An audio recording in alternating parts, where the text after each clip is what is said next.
5 times a day, every day, over 1 billion Muslims bow down and recite a prayer to Allah, given to them by Muhammad, their prophet. Every day, 5 times a day, they face a black rock in the holy city of Mecca and submit themselves afresh to the religion of Islam. Every day, they bow as a corporate group all around the world to express their solidarity as followers of Islam, for whom Muhammad is their prophet, the Quran is their scripture, and Mecca is their holy city.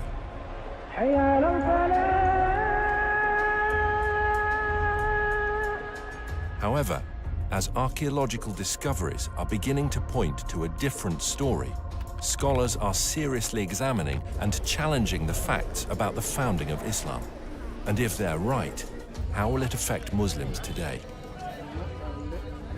We have tools at our disposal that have never been available before. Modern technology is allowing us to reconstruct the opening years of Islam and to understand things that have puzzled historians for years. All over the world, universities, museums, and libraries are putting ancient books and writings on the internet for scholars to access. Now we can check these ancient manuscripts with just a few clicks of a mouse. Today, both academics and amateurs alike can accurately check via satellite locations and details that would previously have taken huge expense and effort, and can share them instantly around the world via social media and academic forums. So, now for the very first time, a whole new era of research surrounding the founding of Islam is coming to light, and we can piece together what really happened in Arabia 1500 years ago.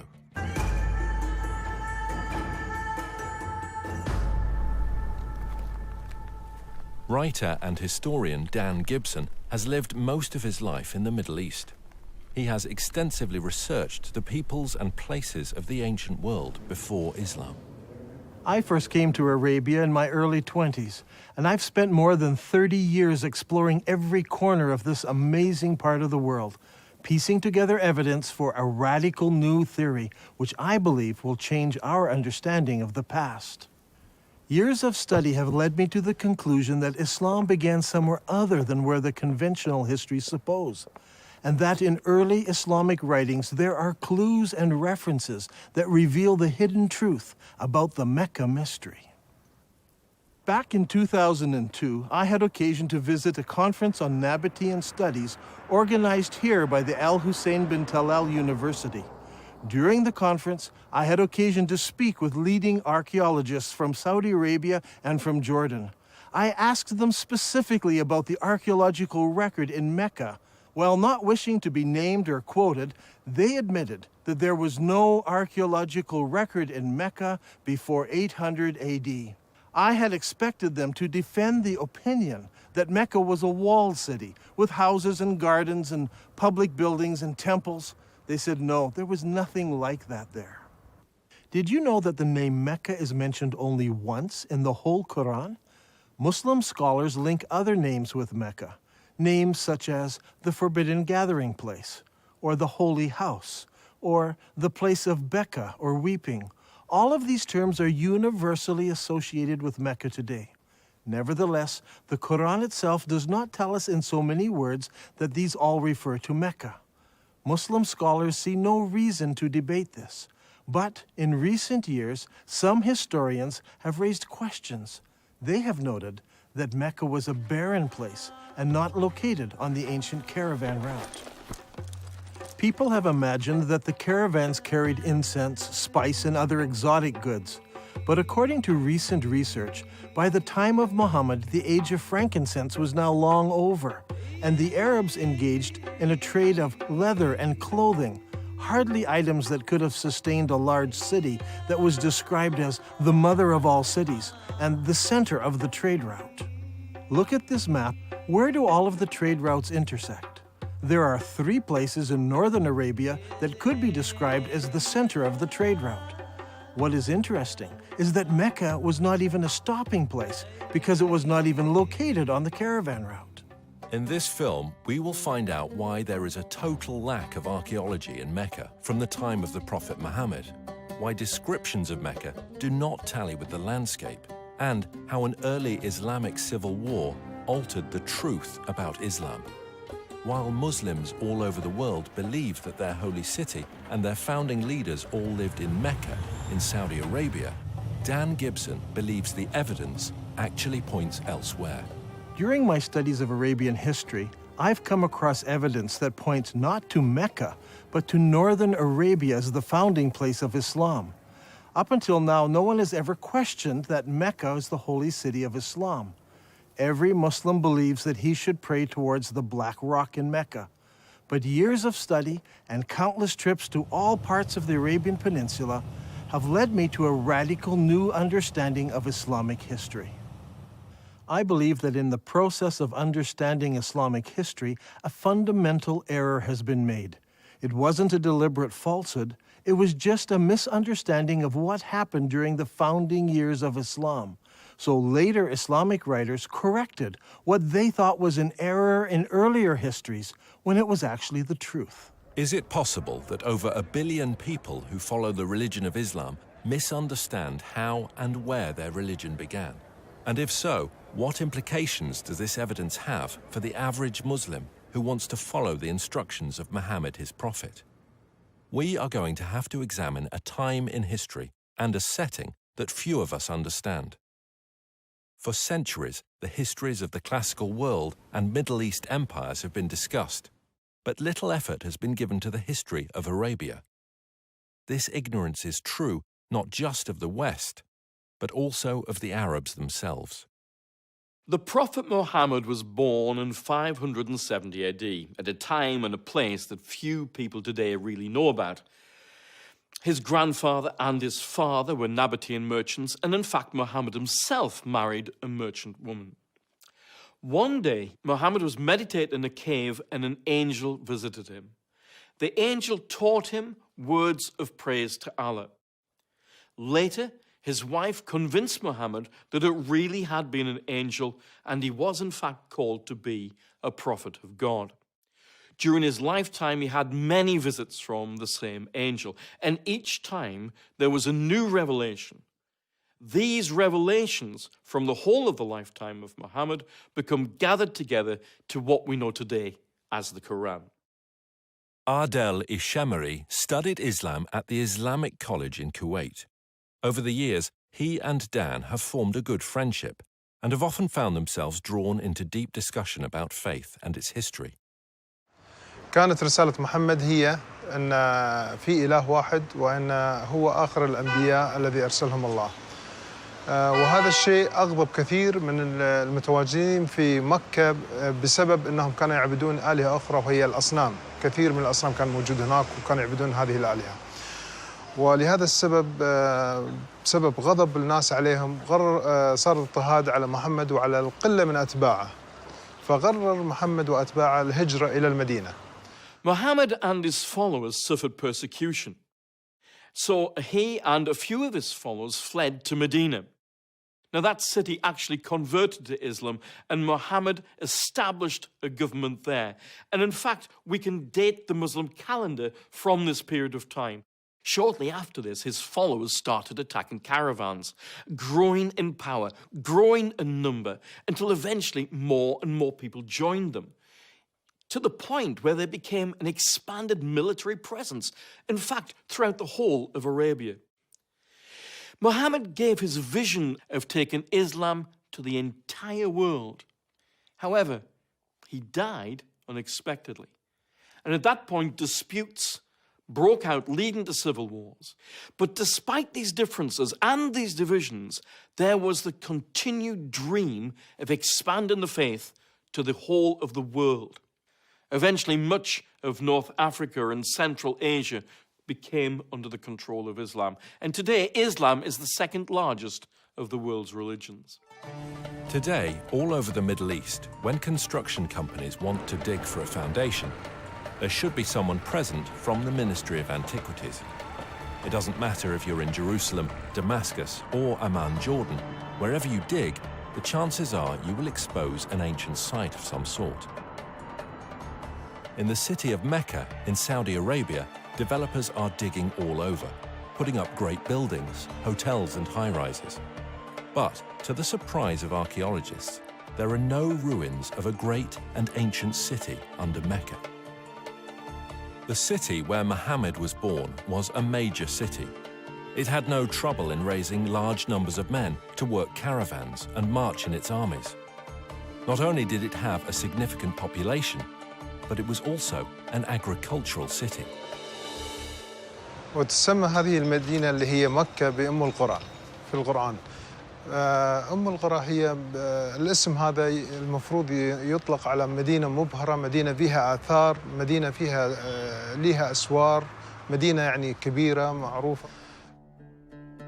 The Prophet Muhammad would go forth for his affairs and journey far afield until he reached the glens of Mecca and the beds of its valleys.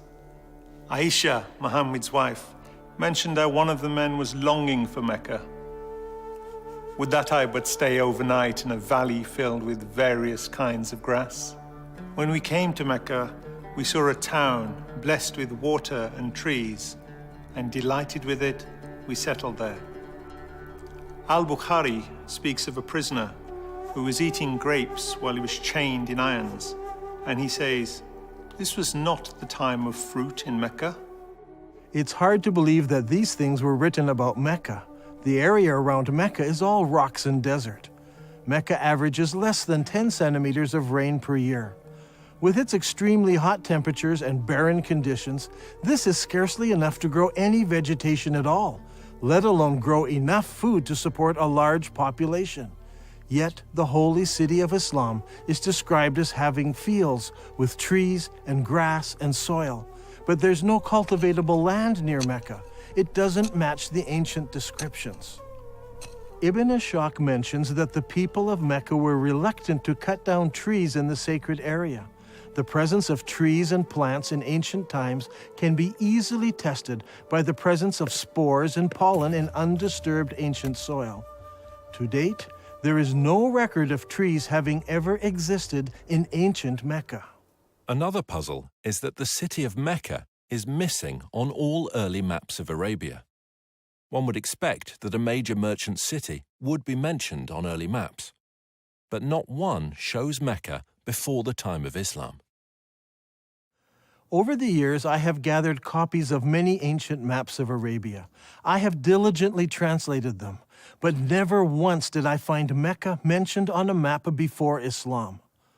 Did you know that the name Mecca does not appear in any literature prior to 740 AD? That's 120 years after the founding of Islam.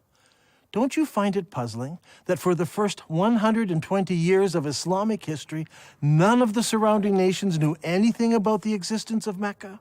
How could a major city, a city that could raise thousands of men in its army, a city that had agriculture, trees, grass, fruit and grapes, be missed by other nations? How could a major city with walls, temples, and public buildings not be found in the annals of other nations, especially if it was a merchant city that undertook trade with all the nations around it? And most puzzling of all is that when we go to the physical location of this ancient city, we find that there is no early archaeological record. It was an insignificant location, not even on a trade route. Many historians today have come to the conclusion that the accounts of the founding of Islam are all myths. Obviously, there is a great discrepancy between what Islamic records tell us and what the archaeologists have been finding, so the conclusion they draw is that the Islamic records are just fabricated myths. In my years of study, I have become convinced that the early records are not myths, but that they refer to another location that fits all of these descriptions. I believe that Muhammad was born and raised in another place, and that Muslims are facing the wrong direction when they pray. According to commonly accepted Islamic history, the Kaaba was a major shrine in the city of Mecca and the focus of pilgrimage in Arabia. A good starting place might be studying the pilgrimage before the founding of Islam. وكما دون المؤرخ الطبري بأن هناك كان نوعان من الحج والعمرة. الحج الأكبر أو الحج الأصغر، وكان جد محمد كان يؤدي العمرة قبل الإسلام. This Umrah before Muhammad was at a time when the focal point of Arabian pilgrimage was to a place known as the Forbidden Gathering Place. This location held many pagan idols. وهذه الأسماء كانت موجودة قبل الإسلام، ولكن ما زال المسلمين إلى حد هذا الآن يستخدمون نفس الأسماء، ولكن هي الأسماء هذه جتنا من الخارج، يعني من الوثنية، ليس أسماء إسلامية. In order for us to understand what was happening in pre-Islamic Arabia, we need to understand the importance of holy places in ancient Arabia. From ancient times, Middle Eastern religions have equated gods with regions rather than being universal.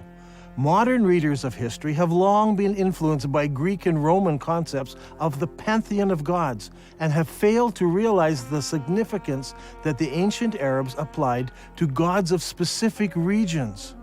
In the eyes of the ancient Arabs, there were gods who lived in Mesopotamia, gods who lived in Egypt, and gods who lived in Greece, and so on.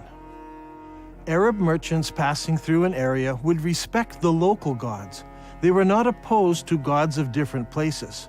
What they were opposed to was the representation of a god in human or animal form. They preferred to use geometric shapes.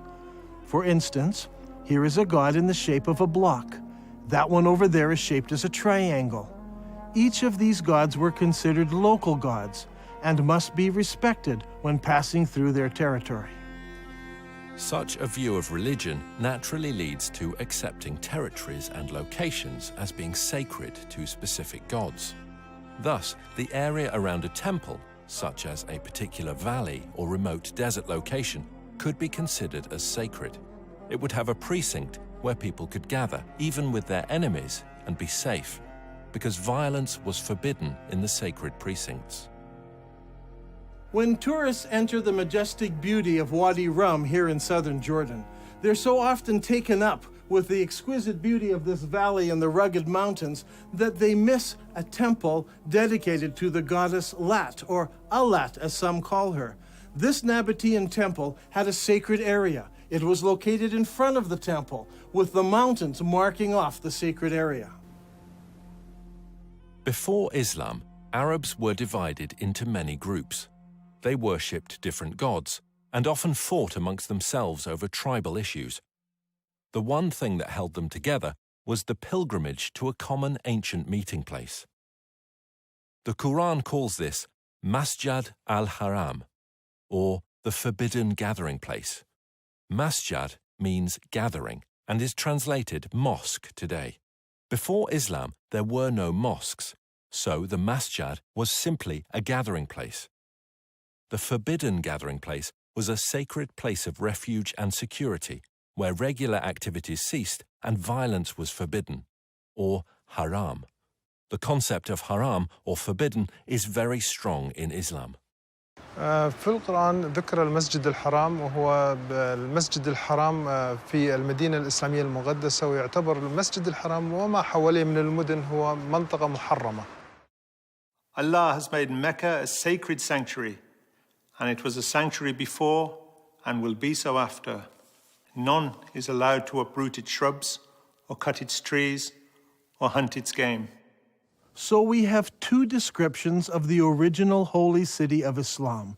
It was a haram place where killing was forbidden, and it was the focus of the pilgrimage for many centuries before the founding of Islam.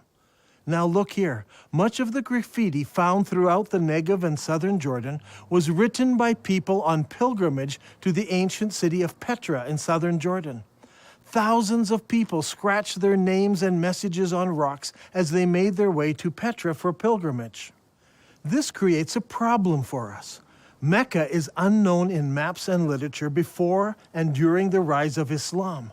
The descriptions, such as the center of the trade route, the mother of all cities, and the focal point of the ancient pilgrimage, do not fit. How can we solve this?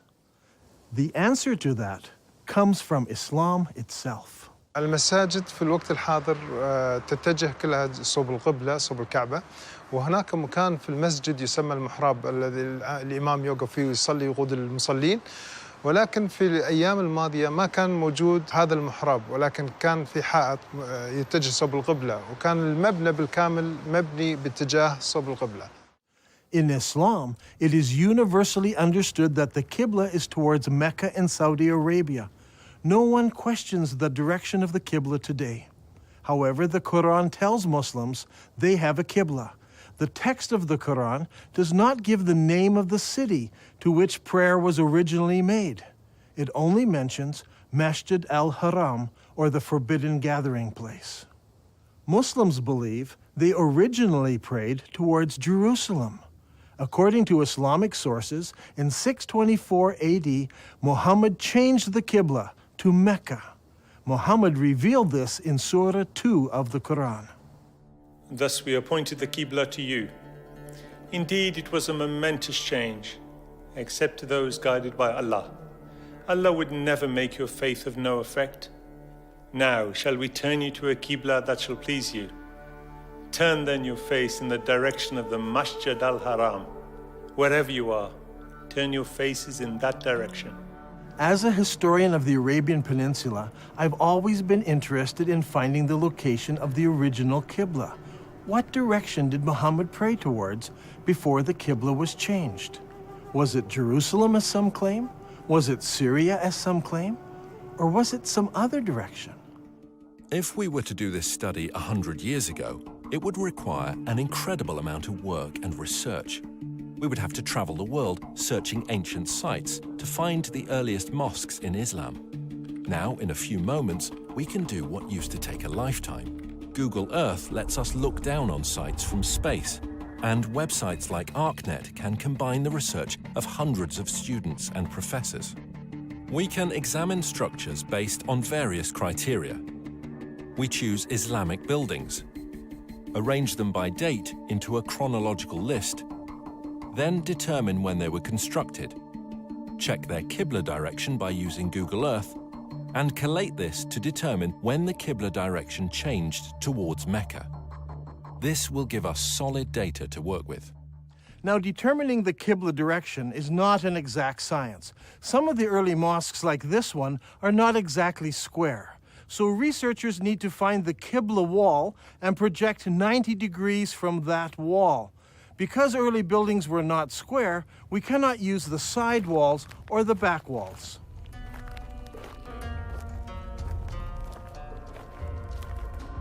This is the mihrab of an old mosque.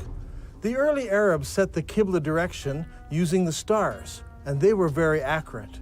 The best way to determine the Qibla direction is to visit the mosque and use an actual accurate GPS unit.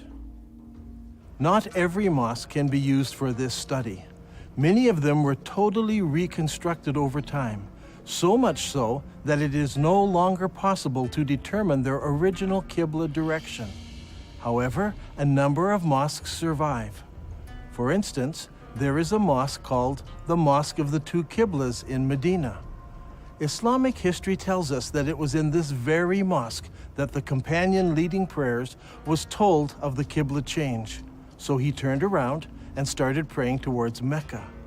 The question is, where did he originally face? Muslims have a ready answer. He prayed towards Jerusalem.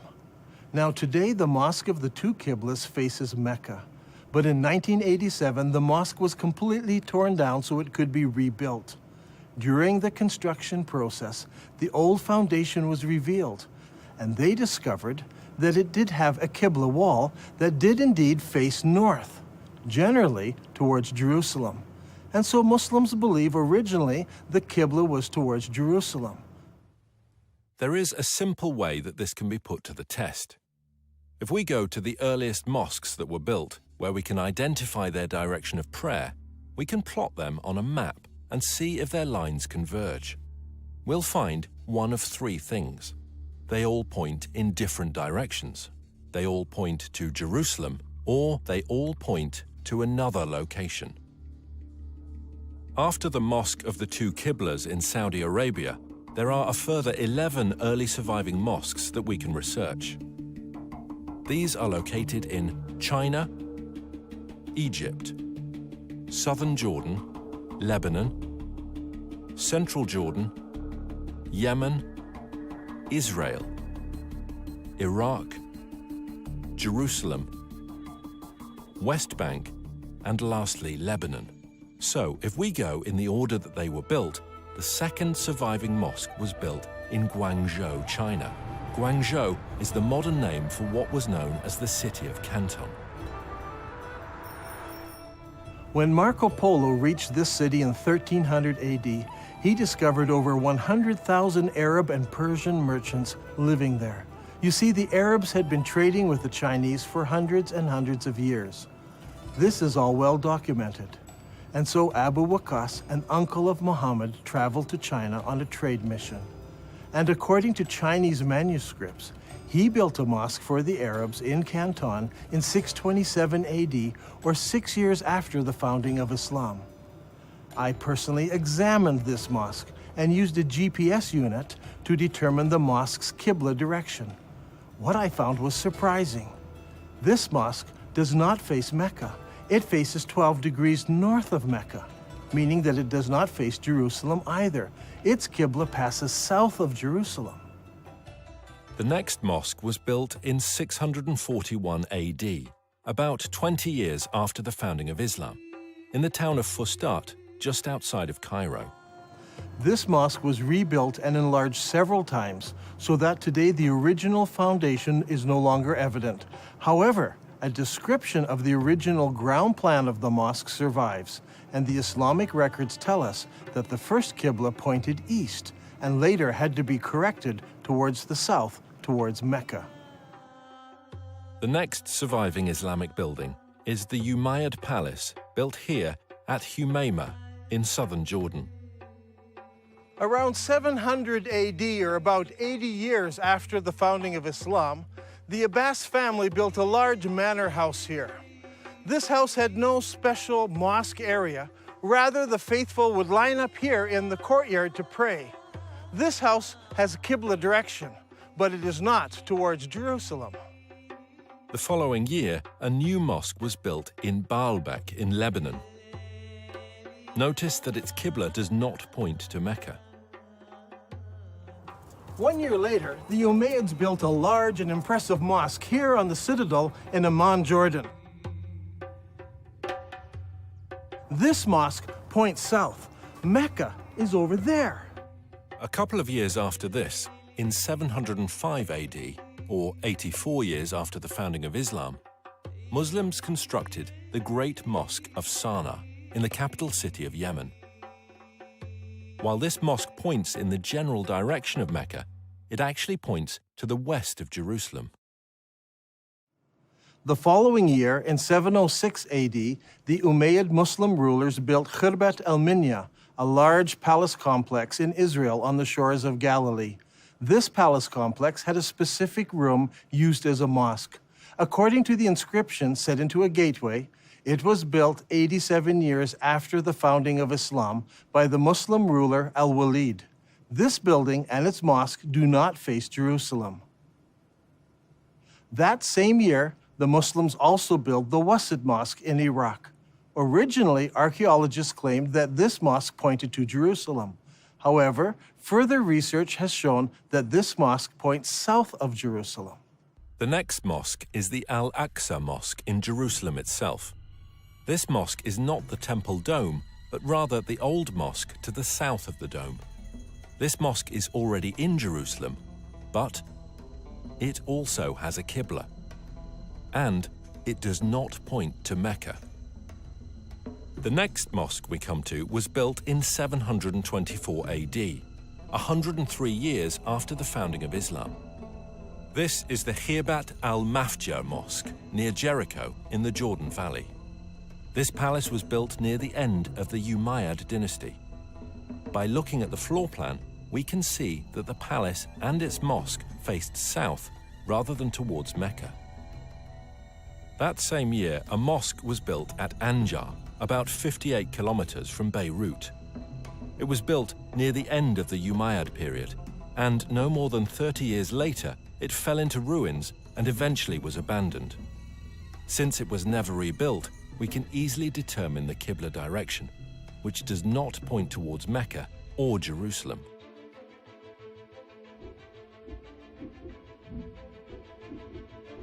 Now, let's put this all together onto one map.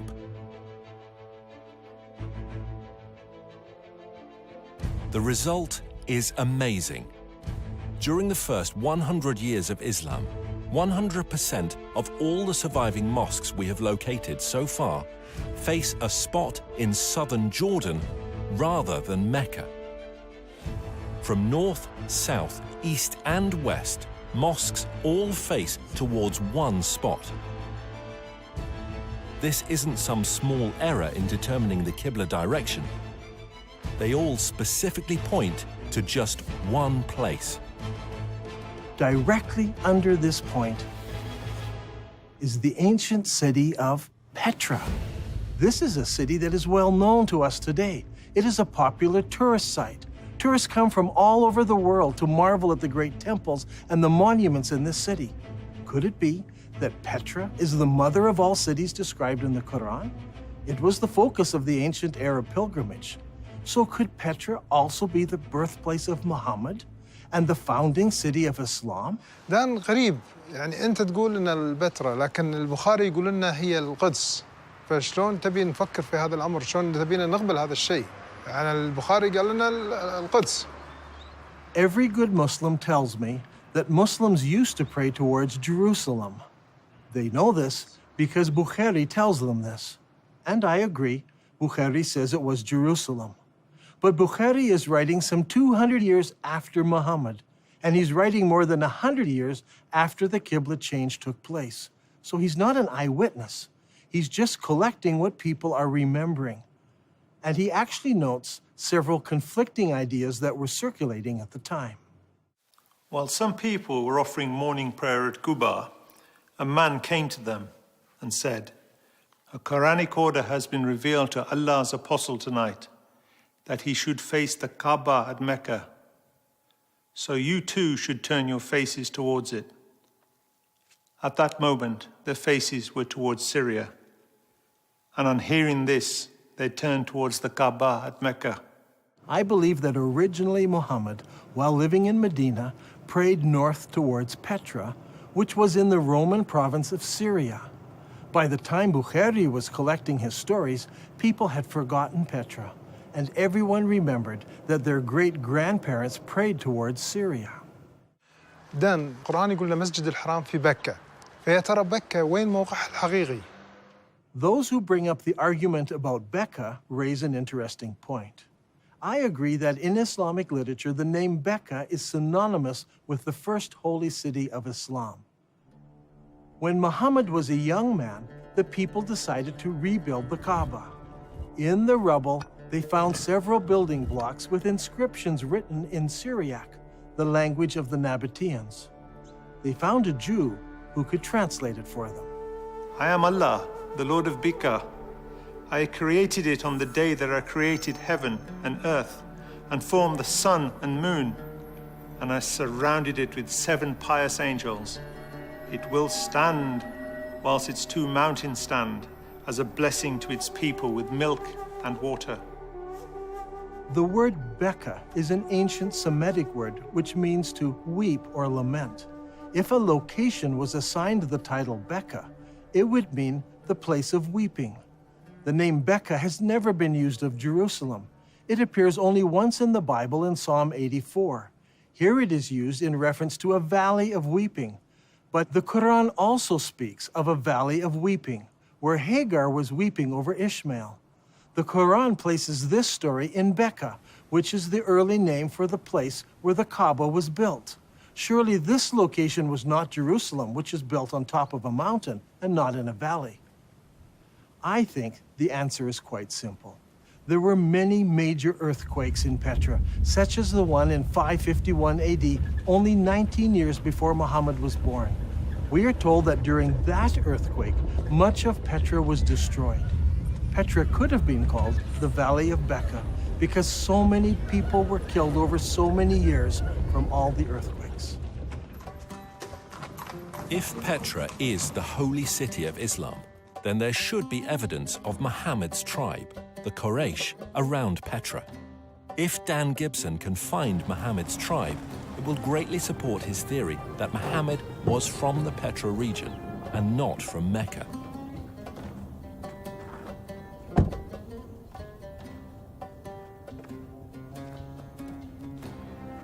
Long ago, this was known as the city of Hawar, or Humayma as it is known today. Archaeologists have uncovered a farmhouse belonging to the Abbasid family and a mosque built sometime later.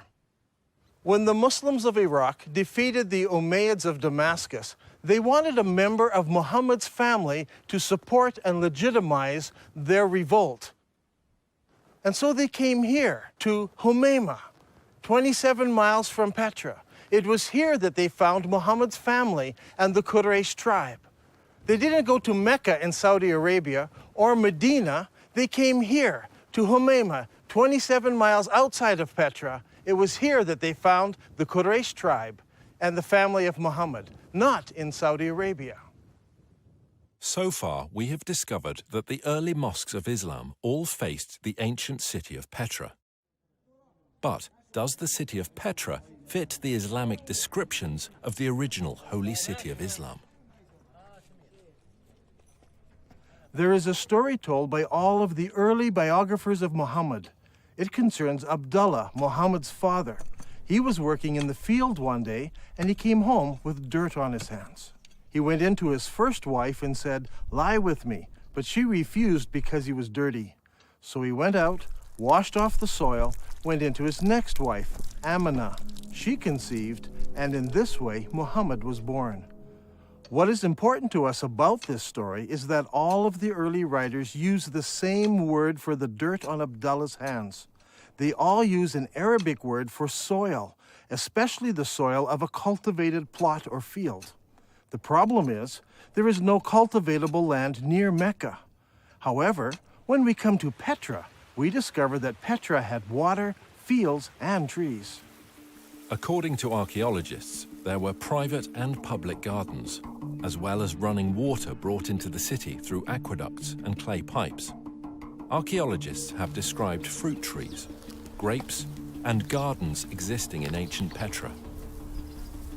Even today, there are cultivated plots of land between Petra and El Beida, which is 5 kilometers away. By analyzing ancient soil, researchers have discovered that only 100 years ago, the hills around Petra were covered with trees, including oak, juniper, pistachio, and carob. Not only did the holy city have trees and fields, it was also a walled city. Ibn Ishaq says, and they surrounded him by the walls of Mecca. Now this is very puzzling because Mecca had no city walls. Some think perhaps this was a house in Mecca, but Ibn Ishaq specifically says the walls of Mecca. But Mecca was not a walled city.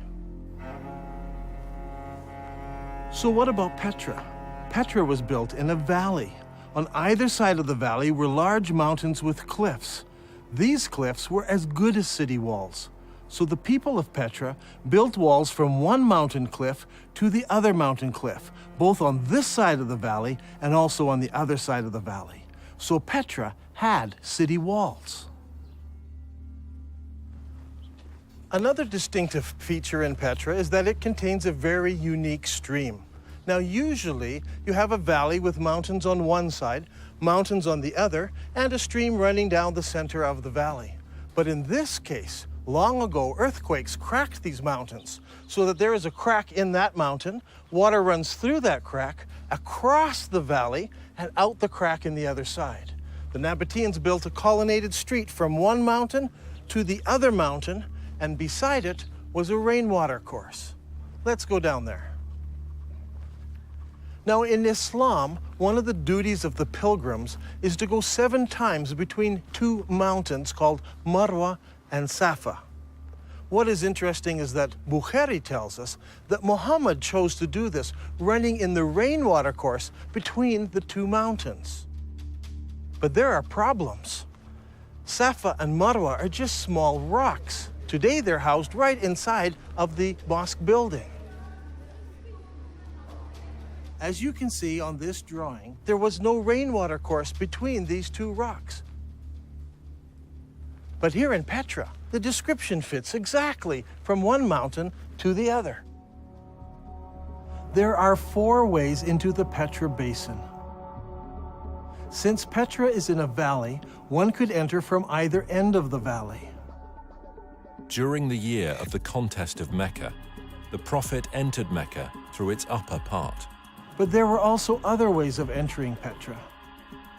The ancient records tell us that the holy city could be entered and exited by a crack in the rocks. In Arabic, this is called a thaniya. Al-Bukhari mentions this several times. Allah's apostle used to enter Mecca from the high Thaniya and used to leave Mecca from the low Thaniya.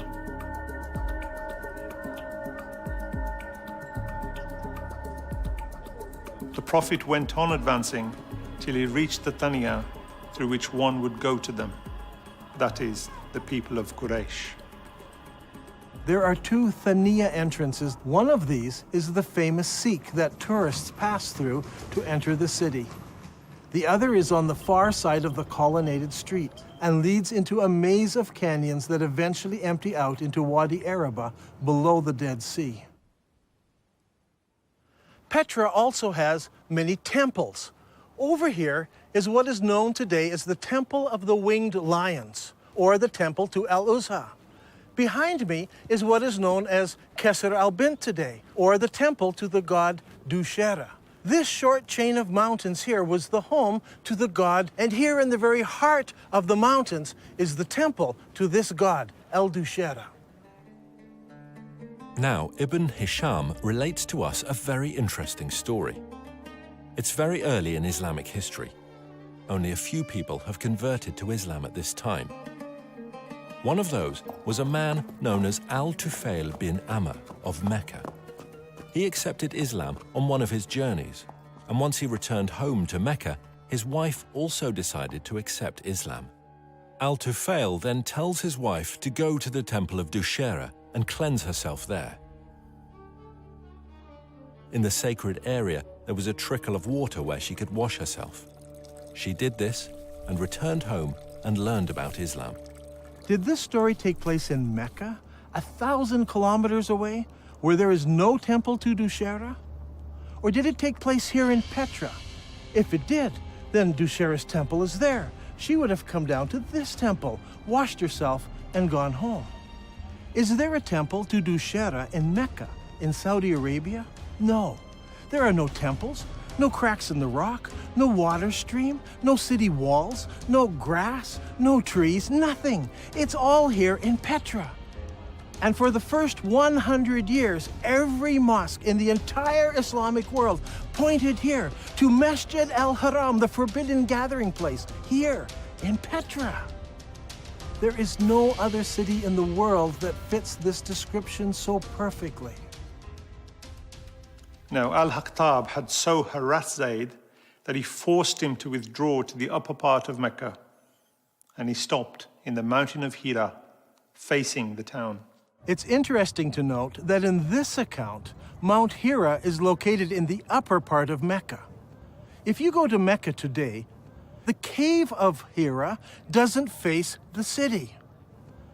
But here in Petra, the high side of the city is north of the colonnaded street, and the low part of the city is south of the colonnaded street. In effect, the city was divided in half by the colonnaded street. If Petra is the holy city of Mecca, then the cave where Muhammad received his first revelation should be located there. The ancient records say that the cave faced the town, and that it was low down since Muhammad tried to climb the mountain to throw himself off. If that's the case, I think I know just the spot, but we'll have to go over there.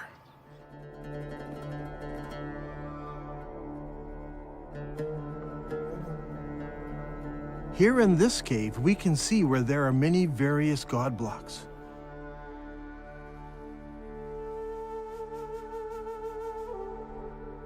Up there is a large crescent symbol. This is just the sort of cave where young men would go to contemplate the meaning of life. The descriptions and location of this cave are just like the ancient records describe it. Just outside of the city, the entrance facing the city, and evidence that people spent time here in religious worship and meditation. I think that this is one of the holiest spots for all of Islam, and it's here, in Petra.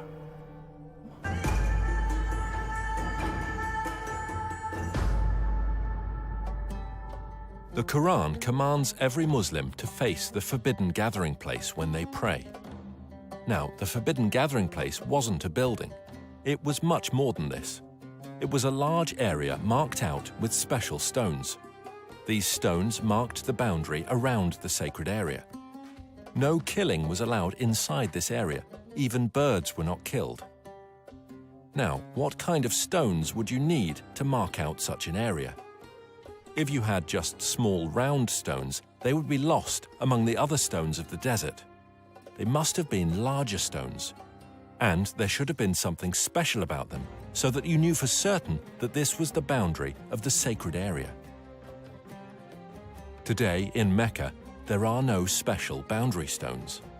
Historians have long wondered what these marker stones might have looked like, but they seem to have been lost in the years that have passed since then. Or perhaps they were never there.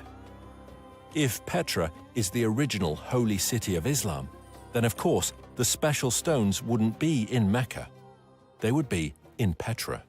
Now, there's a feature about Petra that's absolutely fascinating. Whenever tourists come to this city, they pass by a number of square-cut stones known as the Jinn rocks. This is a fanciful name given to them by the local Bedouin. What is interesting is that there are more than 20 of these large square stones marking all of the entrances of the city. Is it possible that these mark out the forbidden sanctuary? Perhaps that's why they're not located in Mecca. If that is true, then Masjid al-Haram, or the forbidden sanctuary, would have been located here. And if it was located here, then the Kaaba would have been located here as well. But it's not, because a man named Ibn Zubair moved it. So far in this program, we have been examining the direction of prayer that Muslims originally faced. As we've seen, all of the mosques constructed during the first 100 years of Islam pointed to Petra. By using the two mosques on the Amman citadel, Dan Gibson has determined the approximate years when the Qibla direction changed. Does Islamic history give us any clues as to why the direction of prayer might have changed? If we look into Islamic history at this exact time, we come face to face with the Second Islamic Civil War. حصلت حروب كثيرة في الإسلام، ولكن أيضاً حصلت حروب أهلية بينهم بسبة الخلافة بعد وفاة محمد، ولهذا السبب صار في شيعة وسنة. الأمويين فازوا اللي هم السنة، والحكم بدأ من دمشق. At this point in history, the governor in the Holy City was Abdullah ibn Zubair. He was particularly unhappy. In his eyes, the Holy City was the most important city of Islam, the mother of all cities. But the Umayyad rulers chose Damascus as the new capital city, and a lot of people were unhappy with the corruption and the infighting in Damascus. So in 683 AD, about 64 years after the founding of Islam, Ibn Zubair declared himself caliph in the Holy City, and that started the Second Islamic Civil War. The Umayyads reacted strongly and sent an army against the Holy City. Ibn Zubayr then did a shocking thing. He destroyed the Kaaba, the ancient holy shrine of Islam.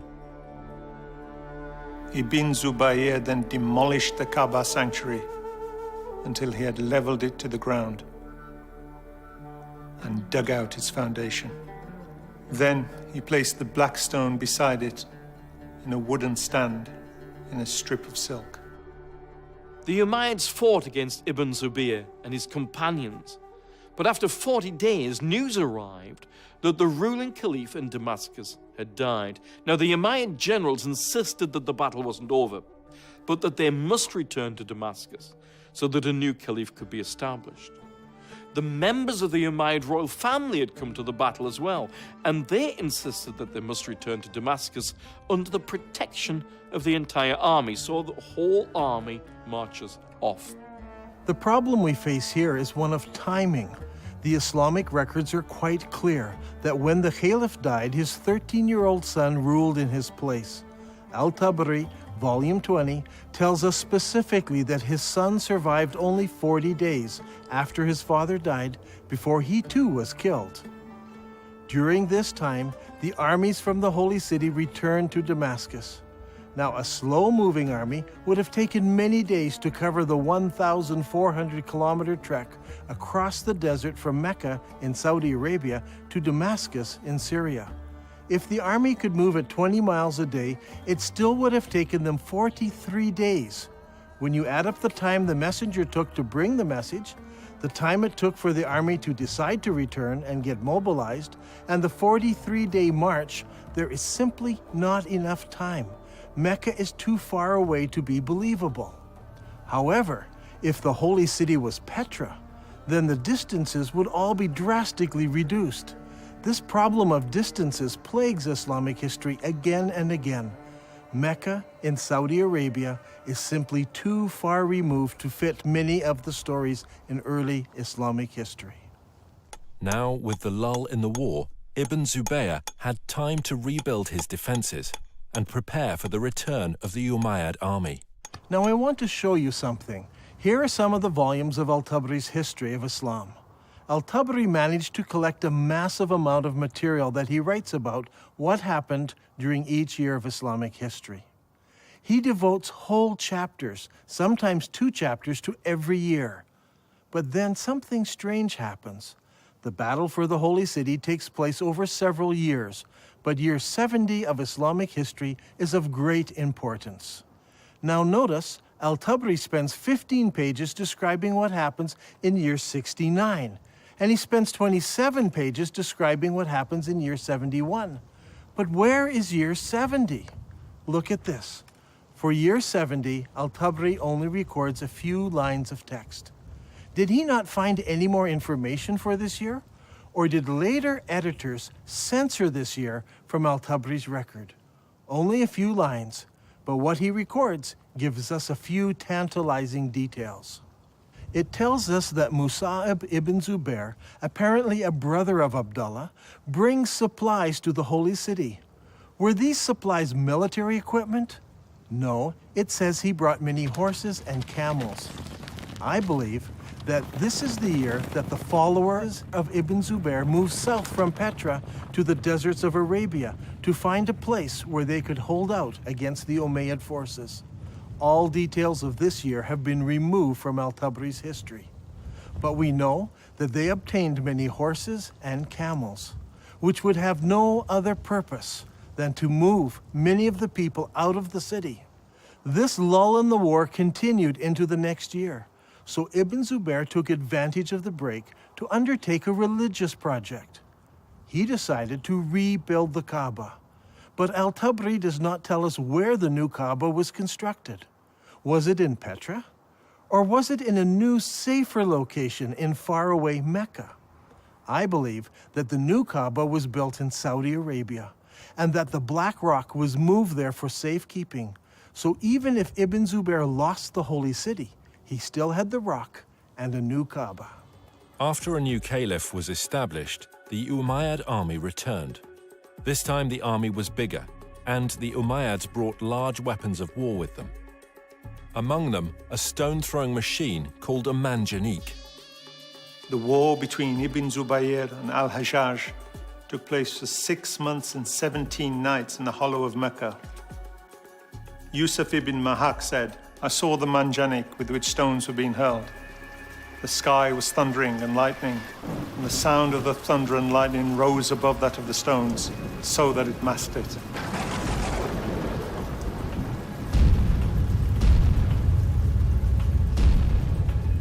During the fighting, Ibn Zubair took refuge in a ruined building beside the Kaaba, and this began another battle, which completed the destruction of the Kaaba area of the Holy City.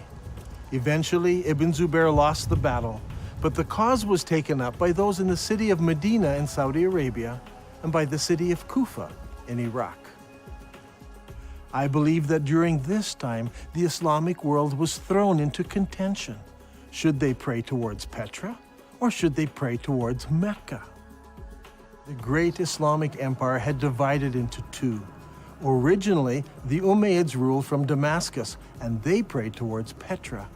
But they were defeated in battle, and now the eastern part of the empire was ruled by the Abbasids, who all constructed their mosques facing towards Mecca. It was during this exact time that we see a change in mosque construction. Before this, every new mosque constructed faced Petra. But now, for the first time, some of the new mosques began to face Mecca in Saudi Arabia. But the problem still existed. What do you do with the old mosques? They were built facing Petra. It was during this time that mosques began hanging a sign on the wall to indicate the direction of prayer.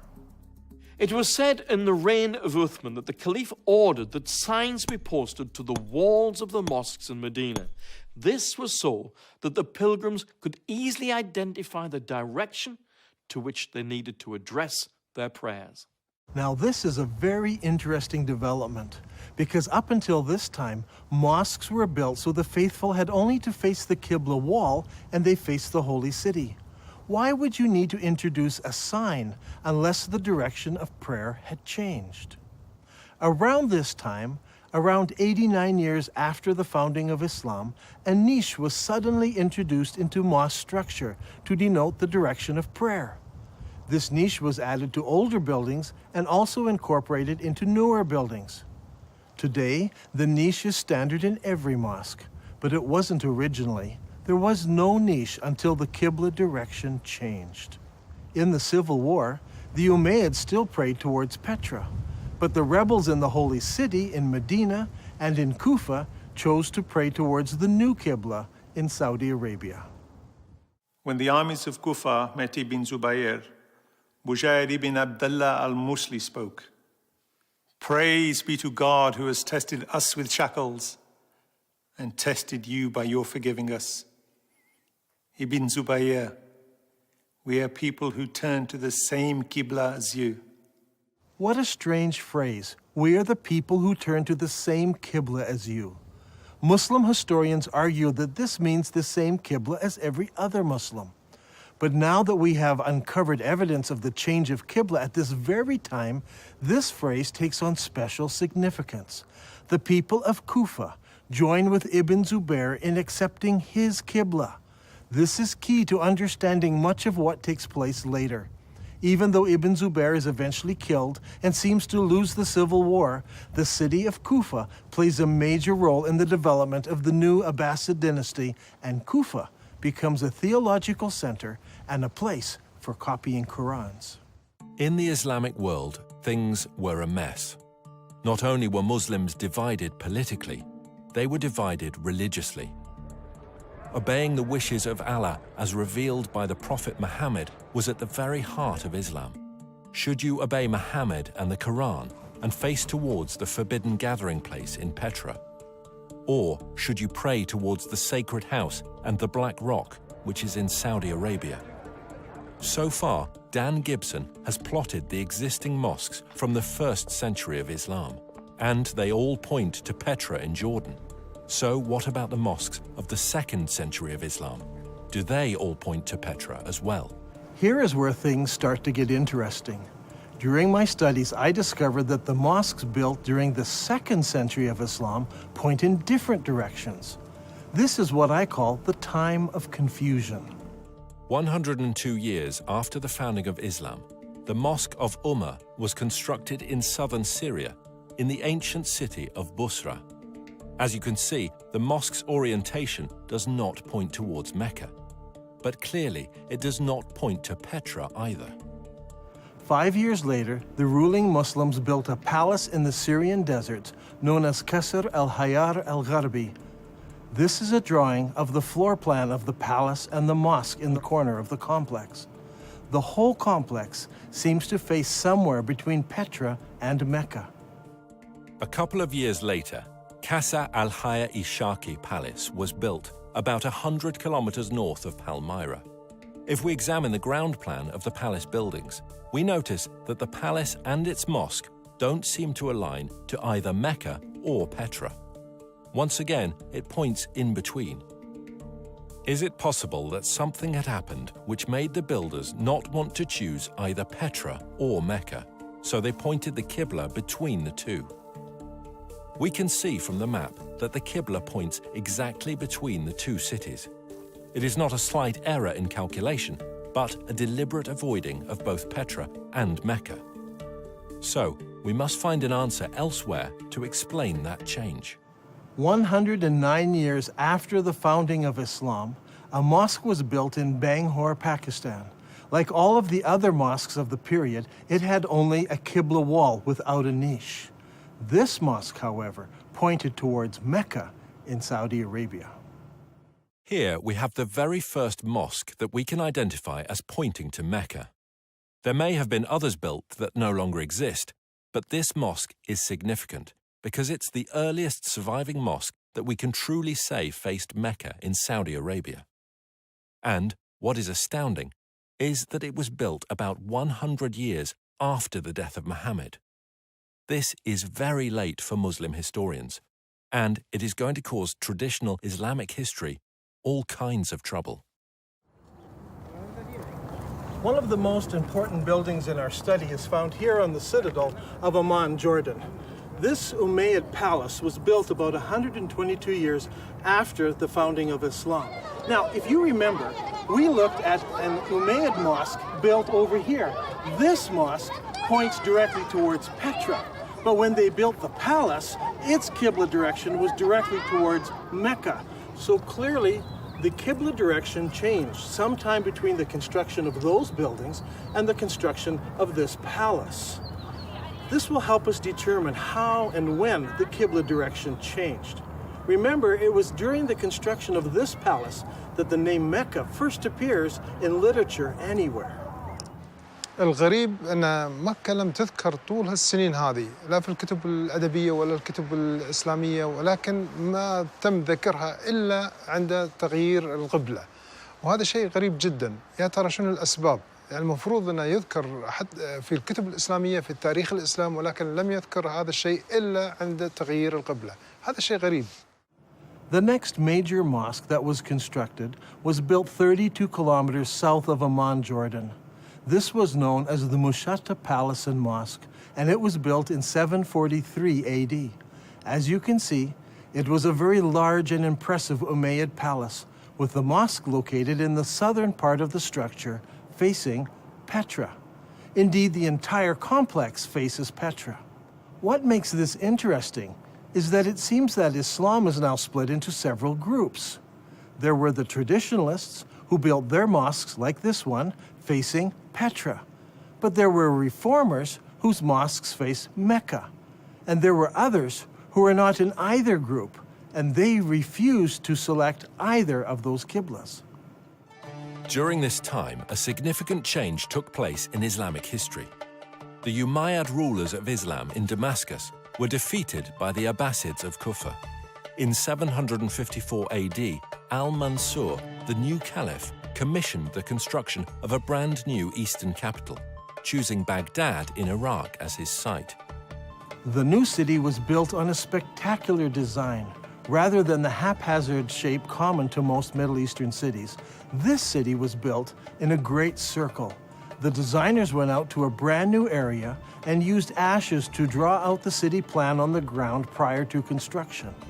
The city, which was completed in 767 AD, was 2 kilometers in diameter. As you can see on this drawing, the main mosque of the city had no niche indicating the direction of prayer. That was to come later. One wall was used as a Qibla wall, and that wall pointed directly to Mecca, as would all of the other mosques built from now on by the Abbasid rulers.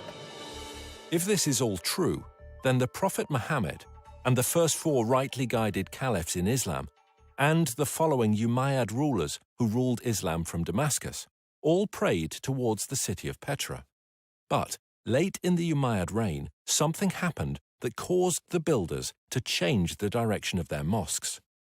Some pointed to Petra, some to Mecca, and some chose to be neutral and point between the two.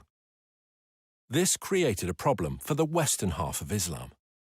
The people in the West were still loyal to the earlier Umayyads, So the Islamic world is now split into two. The Abbasid rulers in Iraq control the eastern part of the empire, and the Umayyad rulers control North Africa and Spain. This is an important time in Islamic history, because the Umayyads in Spain now blossom in culture and begin to build beautiful and impressive buildings. The builders in Spain had a problem. Traditionally, Umayyads all prayed towards Petra. But, as we're going to see, something devastating happened, resulting in future mosques no longer facing that direction. Their enemies, the Abbasids, now pray towards Mecca in Saudi Arabia, so they don't want to choose that direction of prayer. So what should the Umayyads do? As I examined the mosques built by the Spanish Umayyads, I discovered a most surprising development. These builders chose neither Petra nor Mecca. Now, as we have seen, some of the builders in the Middle East chose to point their qiblas between the two cities. But the builders in North Africa and Spain decided to do something completely different. Over the years, historians have always been puzzled by these mosques. Their qiblas seem to point towards somewhere in South Africa, but all of the African and Spanish mosques point to slightly different places. It all seems very confusing. However, when plotted on a map, we can see that the mosques of North Africa and Spain all have qiblas that are parallel to a line drawn between Petra and Mecca.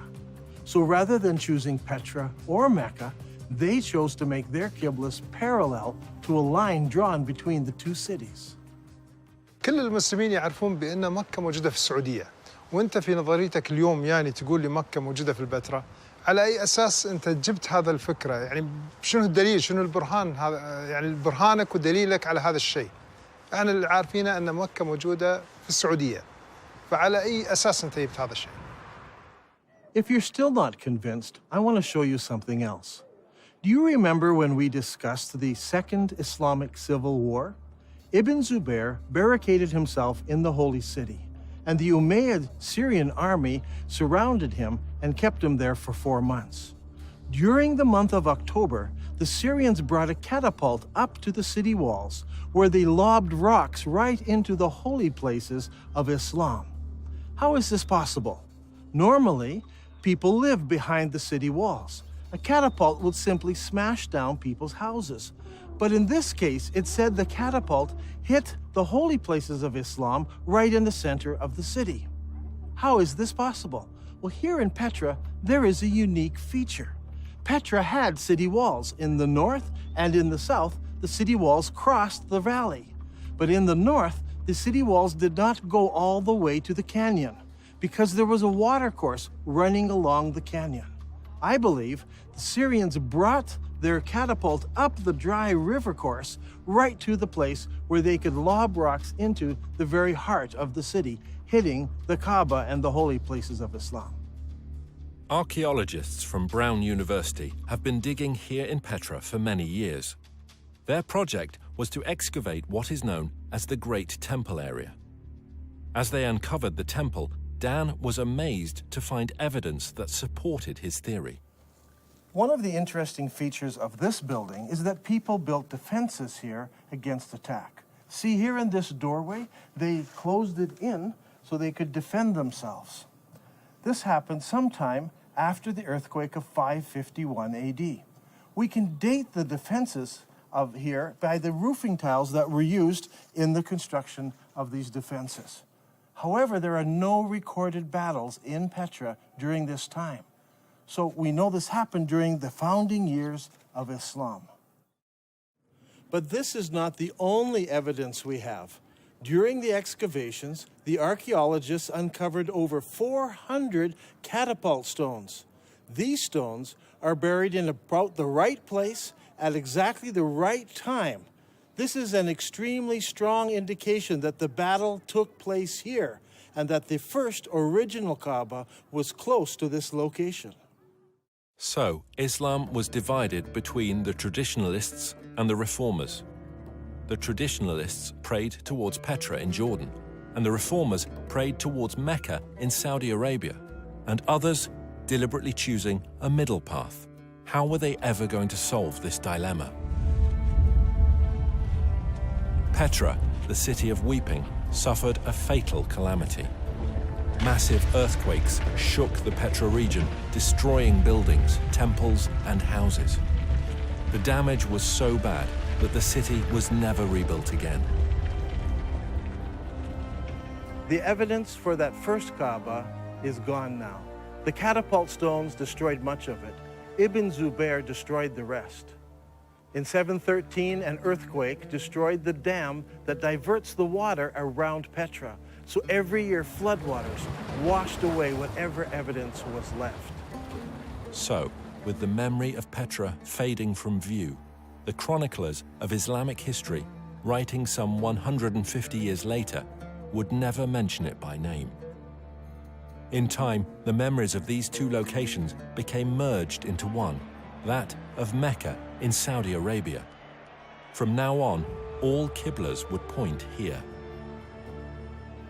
It wasn't until modern archaeological tools, satellite photos, and the internet allowed the networking of historians, academics, and scholars around the world to start piecing together a different picture. هذا الأمر غريب، يعني أول مرة نسمع فيه، يعني شلون المسلمين تبيهم يصدقون في هذا الشيء المكتوب، يعني غريبة، ليش ما مذكور في الكتب الإسلامية ولا مذكور في كتب التاريخ؟ شلون نسوا ولا يعني يا ترى هل تناسوا ولا نسوا هذا الأمر؟ شلون ما يتذكروه؟ شيء غريب. In order to understand the events that influenced the writing of Islamic history, we need to recognize several things. First, it is my belief there was a literary vacuum in the early Islamic empire, created by zealous Muslims who destroyed books and manuscripts, erased inscriptions, burned libraries, and destroyed all literature except the Quran, which was mostly bits and pieces of what people remembered of the revelations that Muhammad gave. This destruction of written material by the Islamic forces has been well documented. One piece of evidence is a letter from 640 AD from the Caliph to General Amru, the leader of the Muslim armies in Egypt, who asked the Caliph what should he do with the thousands of manuscripts he found in warehouses in Alexandria. The Caliph's answer has been recorded and known for centuries. As for the books you mention, here is my reply. If their content is in accordance with the revelations of Allah, we may do without them. For in that case, the revelations of Allah more than suffice. If, on the other hand, they contain matter not in accordance with the revelations of Allah, there can be no need to preserve them. Proceed then and destroy them. The Muslim writer Ibn al-Kifti tells us that the books were distributed to the public baths of Alexandria, where they were used to feed the stoves, which kept the baths comfortably warm. They say it took 6 months to burn all that mass of material. Eutychius, the Patriarch of Constantinople, recorded that there were 4,000 baths that received books from the Alexandrian library. This burning of books, however, did not start in Egypt, but 4 years earlier in Persia. Caliph Umar's army met with the Persian armies in the Battle of Qadisiyah in the year 636 AD. In early January 637, the Muslim advance guard reached the outskirts of Ctesiphon and laid siege to the city for 2 months. Eventually, the city fell and the Muslims occupied it. During the fighting, the palaces and the library at Ctesiphon were deliberately burned. In the end, the only book that managed to survive in Arabia was the glorious Quran. When it comes to the history of the Quran, historians have struggled. It seems that most of the Quran was retained in an oral fashion rather than written form. While the Arabs were great memorizers and had the ability to retain the entirety of the Quran, the retention of materials in an oral tradition suffers from several difficulties. First, the accuracy of the memories of the individuals involved must be perfect. In the case of the Quran, arguments arose over the various verses, how they should be rendered, and if they should or should not be included in the whole. Second, the problem of transferring knowledge from the learned to the novice is often a difficult step. In the case of the Quran, most of the men who memorized the sayings of Muhammad were also warriors. As is often the case, Warriors die in battle, and their knowledge of the Quran perished with them. This is amply illustrated in the Battle of Yamama, when an estimated 450 men who had memorized the Quran were killed.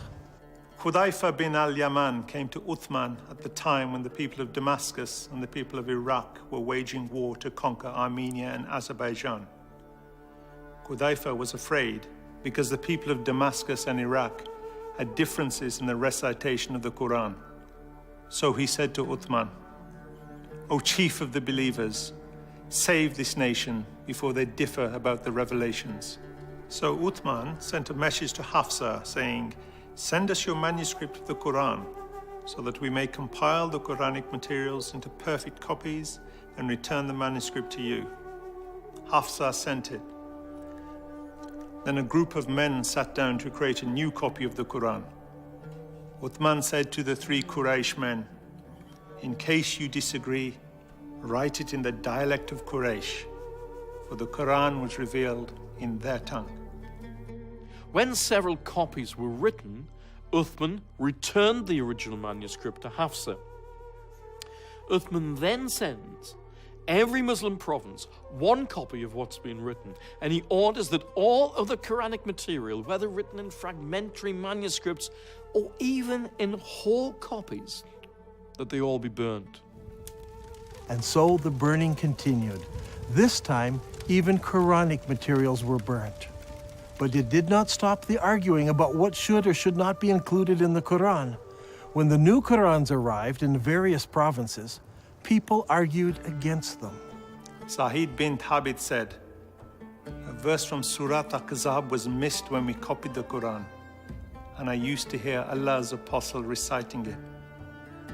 So we searched for it and found it with Husayma bin Thabit al-Ansari." These 5 or 6 copies were now the only Qurans in the entire Muslim empire. Uthman's order to burn all other Quranic material tried to wipe out all Qurans everywhere, except the few that were held by the provincial governors. In effect, all non-Muslim books were destroyed, and then the Muslims destroyed all of their own books and writings, except for 5 or 6 copies.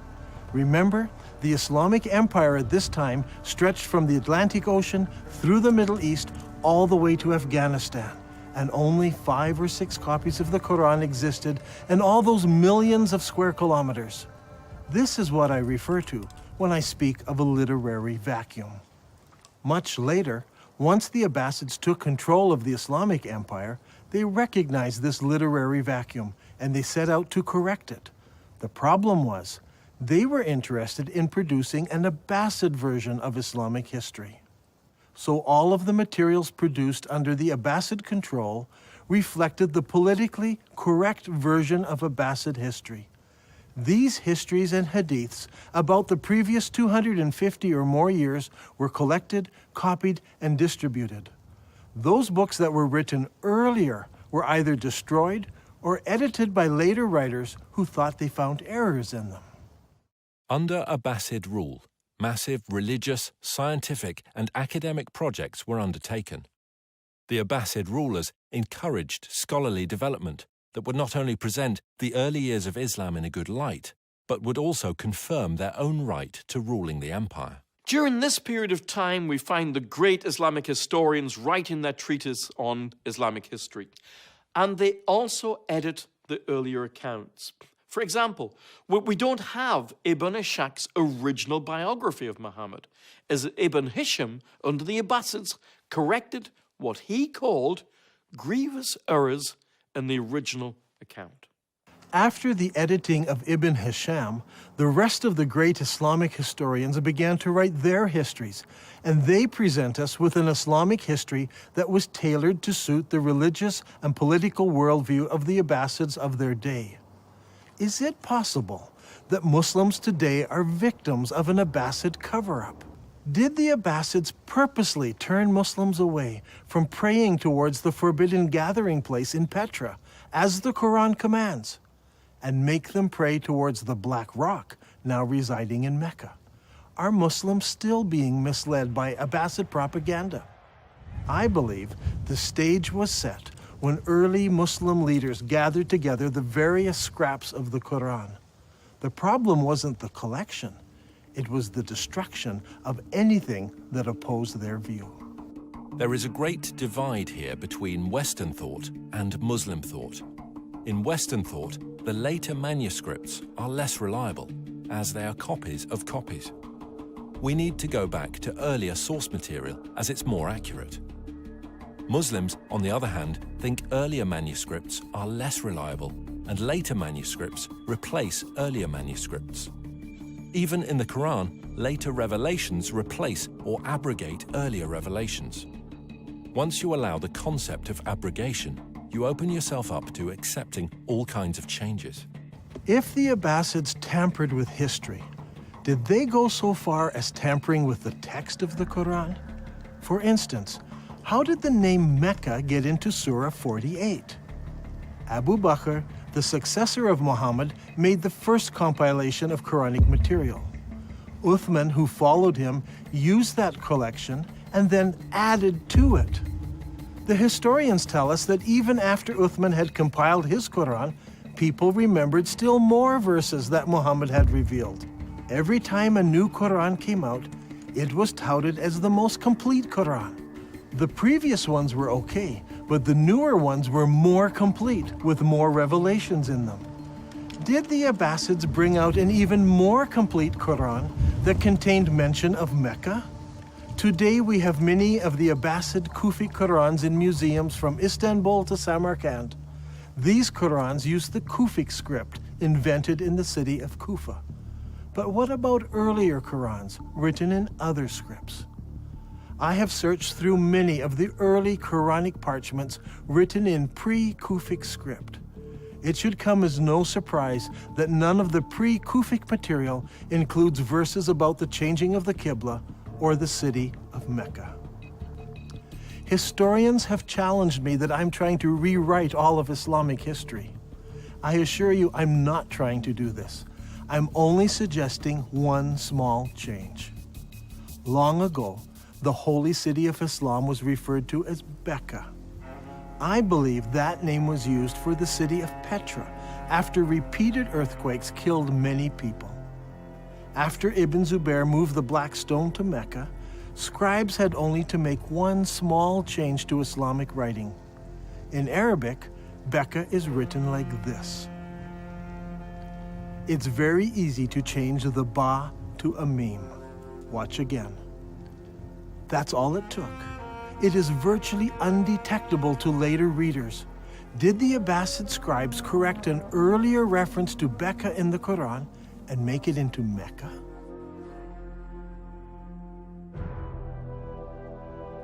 I believe that all of the evidence points to Petra as being the ancient city of Becca, the founding place of Islam. All of the mosques of the first century of Islam point to the forbidden gathering place in Petra, and all of the descriptions fit Petra, not Mecca.